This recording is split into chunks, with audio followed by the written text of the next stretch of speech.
Throwback naman tayo dun sa performance ko nung round 1, which is House of the Rising Sun yung kinanta ko. Na-miss ko yung The Clash kasi na-miss ko yung thrill ba ng competition. Kasi, ayun, napakatagal ko din sa Bubo. Napakatagal ko rin nag-audition sa mga kung ano-anong competition. Pero yun nga, isa yung The Clash talaga yung nagbigay sa akin ng sobrang kaba.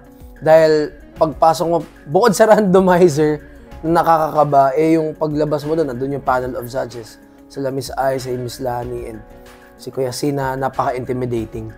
So, ayun, yun yung mga nami-miss ko dahil, syempre ngayon, ibang pressure naman yung nararamdaman namin sa pagpe-perform sa All Out Sundays. Pero, nakaka-miss lang na mag-compete ulit, lalo na sa The Clash.